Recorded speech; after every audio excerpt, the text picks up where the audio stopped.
بسم الله الرحمن الرحیم. السلام علیکم و رحمت الله و برکاته. ګران لیدونکو، زه شیر احمد جان ستاسو د ریاضي مضمون ښوونکی په نن درس کې ګران زده کوونکو د لسم ټولګي د ریاضي مضمون کوم عنوان چلولو د دوه مختلط عددونو د ویش عملیه ده.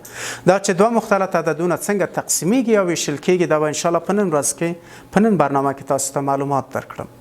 مخکې له دې نه چې نوی درس پیل کړو یوه لنډه کتنه به وکړو تیر شوي درس ته چې موږ په تیر شوي درس کې کوم عنوان ولوسته. په تیر شوي درس کې ګران زده کوونکو موږ د دوه مختلط عددونو د ضرب عملیه ولوستله چې کله دوه مختلط عددونه سره ضربوو د ضرب حاصل یې بیرته مختلط عدد ده. همدارنګه د مزدوج په هکله کله چې یو مختلط عدد مزدوج پیدا کړو د منځ علامه یې تغییر خوري او همدارنګه ګران زده کوونکو ضربي معکوس هم ولوسته چې معکوس کیږي او بیا په ناطق کې ضربیږي. په نن ورځ کې د دوه مختلط عددونو د ویش عملیه ده. دا چې څنګه دوه عددونه تقسیمیږي او ویشل کیږي دا به ان شاء الله په نن ورځ کې تاسو ته معلومات درکم. اول مشخصات ته راځو چې ما په تخته کې لیکلي دا په ګډه سره وګورو. د هغه نه وروسته به په سلاید کې زه تاسو ته تعریف کوم. ګران زده کوونکو تاسو ګورئ عنوان د دوه مختلط عددونو ویش یا د تقسیم عملیه چې څنګه تقسیمیږي. ټولګی مو لسمه ریاضي مضمون هدف او موخه هم دا ده د دوه مختلط عددونو د ویش پیدا کول. دا چې څنګه ویش پیدا کیږي راځو سلاید ته تعریف وکړو. د هغه نه وروسته به مثالونه زه تاسو ته حل کړم. اول د دوه مختلط عددونو ویش یعنی د تقسیم عملیه. د دوه مختلط عددونو ویش بیا هم یو مختلط عدد ده.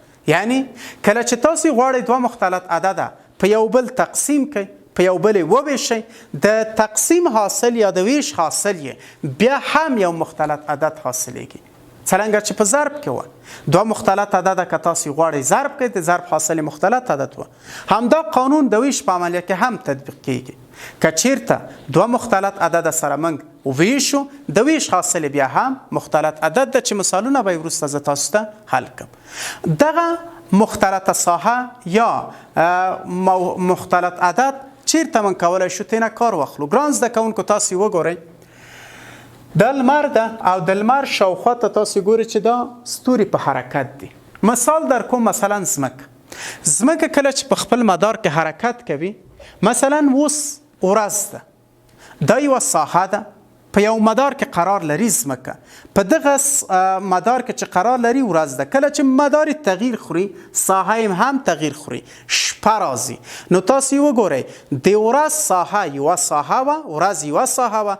کله چې شپې ته ځي نو هغه بله ساحه کیږي. دغه که چیرته ورځ حقیقي ساحه په پام کې ونیسو او شپه بله ساحه وي موهومي په پام کې ونیسو دغه دواړه په حقیقت کې یو مختلطه ساحه ده. دې ته کمپلیکس ویل کیږي. یو کمپلیکس ساحه ده. همدا رقم په عددو کې هم موږ لرو که یو عدد حقیقي وي بل موهومي وي بیا دواړه مختلط عدد کیږي یا کمپلیکس نمبر.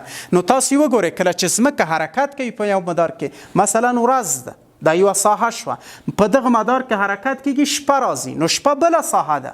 تاسو وګورئ یوه ساحه ورځ وه یوه ساحه هم شپه. نو دغه که یوه ساحه حقیقي ساحه وي بله ساحه تغییر یې خوړلی هغه به موهومي په پام کې ونیسو نو دغه دواړه به څه کیږي کمپلیکس کیږي. دواړه بیا مختلط ده.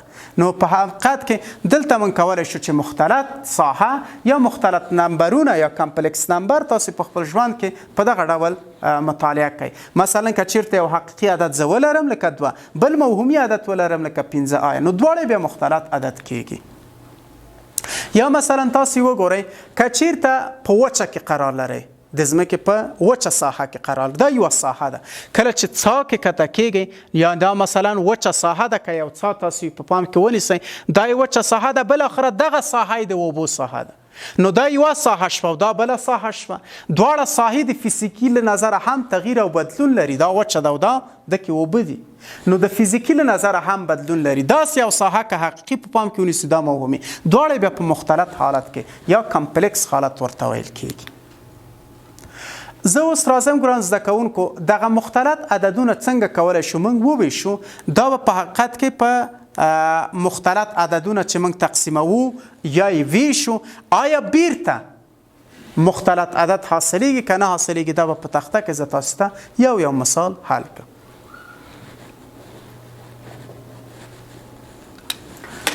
اول مثال ګران زده کوونکو داسې یو مثال ده. زایت یو مساوي کیږي 4 جمع 3 آی سره. زایت 2 مساوي ده د څو سره 2 جمع 15 آی سره. نو تاسو ته ویلي دي چې زایت یو د زایت 2 یعنی زایت یو پر زایت 2 تقسیم کوي ویش زه غواړم چې دا تقسیم کړم نو تقسیم ته ښه متوجه اوسئ زائد یو غواړو چې زائد دوه باندې وویشو د زائد یو قیمت څو ده 4 جمع 3 آی زائد دوه د څو ده 2 جمع 15 آی نو ما تاسو ته په تیر شوي درسو کې ویلي وه کله چې مختلط عدد په مخرج کې وي حتما باید هغه څه شی شي آفرین ناطقی کو باید گویایی کو یعنی دغه د مخرج مختلط عدد باید حتما ناطق شي په دې خاطر صورت او مخرج د دې په ناطق کې ضربومه یعنی په مزدوج کې 2 منفی 15 آی مخرج کې 2 منفی 15 آی دا به سره ضرب دا چې سره ضرب کو دا به مساوي شي 4 ضرب د 2 8 4 ضرب د 15 شل 4 په 2 کې 8 4 5 کې شل چی شه شل آیا اوس دویم عدد ضربم مثبت 3 ضرب د 2 شپږ آیا او 3 ضرب د 15 15 آیا مخرج خود مزدوج حالت لري ای جمع بی منفی بی نو دا آسانه ضرب کوي 2 ضرب د 2 4 دویم له دویم سره ضرب که منفی 15 ضرب د 15 15 آی مربع 2 ضرب د 2 4 15 15 15 آی مربع نو آی مربع د منفی او دغه به مثبت کی په نتیجه کې د سی لیکم چې زائد یو تقسیم پر زائد 2 مساوي کیږي صورت 8 منفی شل آی او مثبت شپږ آی مختلف العلامه نه دي دا به څو شي منفی 14 آی او دلته آی مربع لري آی مربع خو منفی یو ده په بخښنې سره دا آی مربع ده دلته تاسو توجه وکړئ 3 په 2 کې شپږ شه 3 په 5 کې 15 آی ضرب د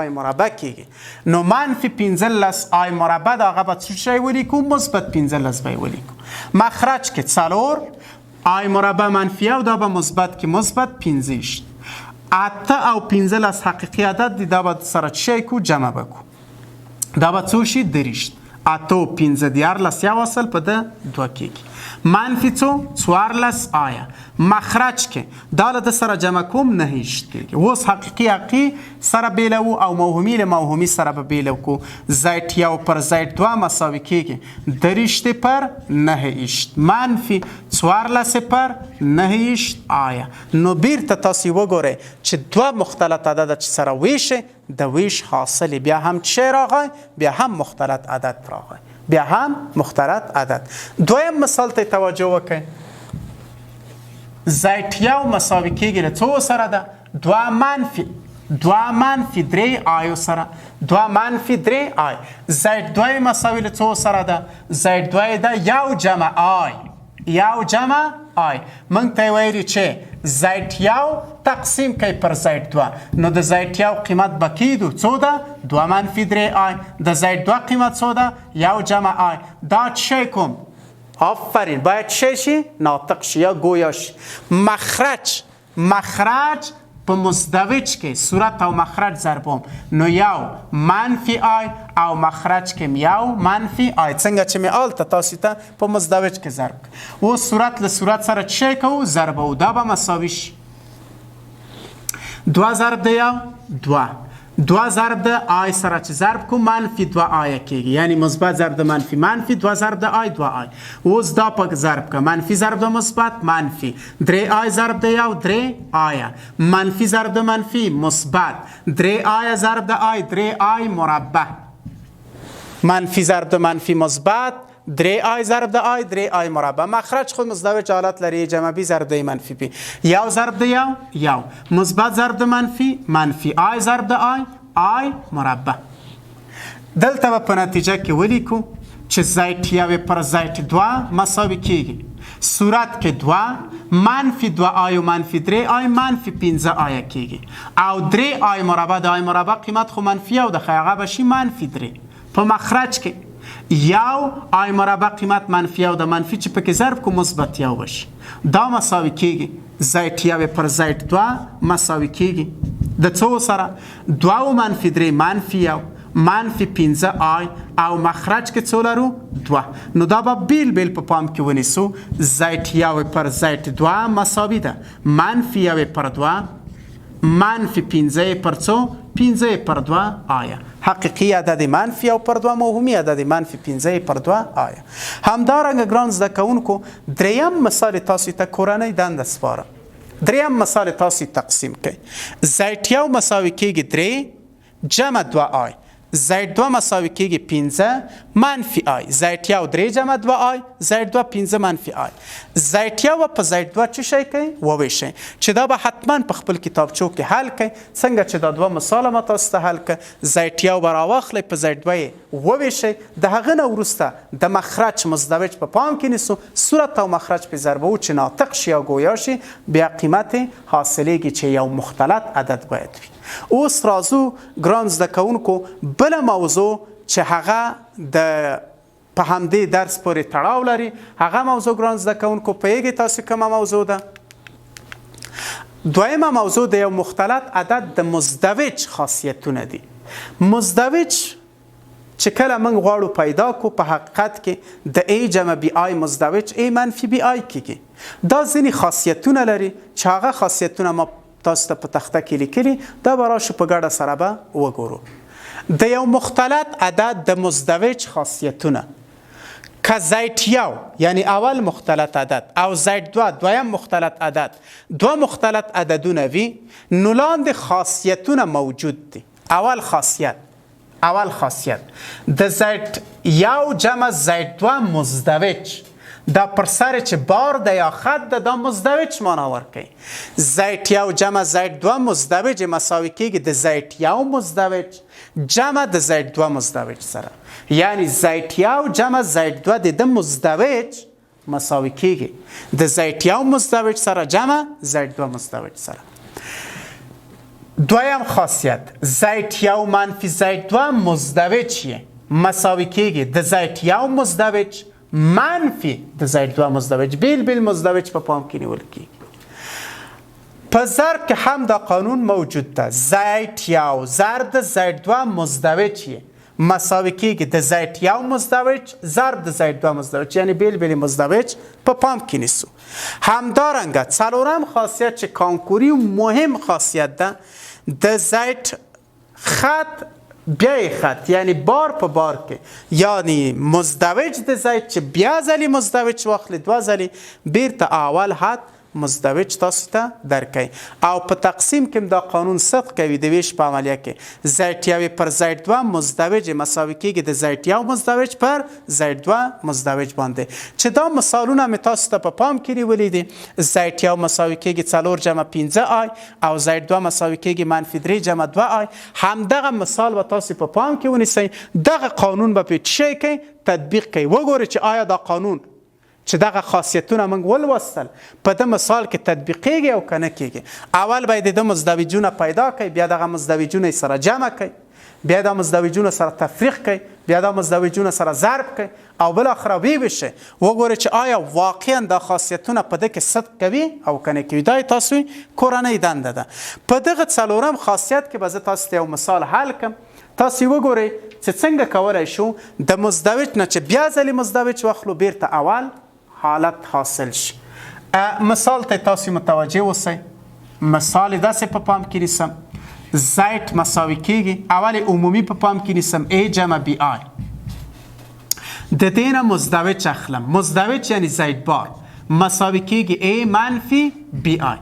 اوس که د مزدوج نه بیا ځلې مزدوج واخلئ 2 بار شپل نو دا به مساوي شي ای علامه تغییر خوري د منځ مثبت بی آی کېږي. اوس تاسو وګورئ آیا د مزدوج د زائد سره مساوي نه ده؟ آفرین. نو د مزدوج بیا ځلې مزدوج بیرته اولی حالت تاسو ته درکوي. اوس راځم ګران زده کوونکو یو مثال به تاسو ته په پام کې نیسم. دا خو عمومي حالت شه. مثلا زائد مساوي کېږي 15 منفي 6 آیه. د دې مزدوج په پام کې نیسو. زائد بار مساوي کېږي 15 مثبت 6 آیه. اوس د زائد بار نه چې بیا ځلې زائد بار واخلئ خی 15 تغییر خوري علامه منفي 6 آیه.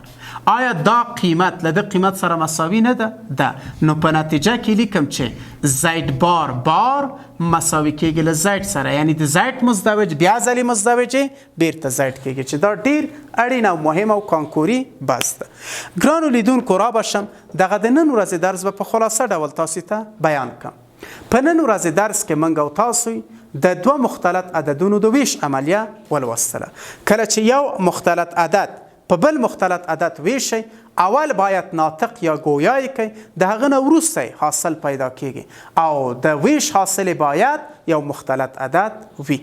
او همدارنګه د یو مختلط عدد د مزدوج خاصیتونه ولوستل چې 5 خاصیتونه ول او مهم خاصیت پکې دا و که چیرې د یو مزدوج نه بیا ځلې مزدوج واخلئ بیرته لومړی مختلط عدد موږ ته حاصلیږي. ګرانو لیدونکو، دا و زموږ نننۍ برنامه چې تاسې عزیزان لپاره ما تقدیمه کړه. تر بل درس تاسې په لوی پاک الله سپارم. ښاد او بریالي اوسئ.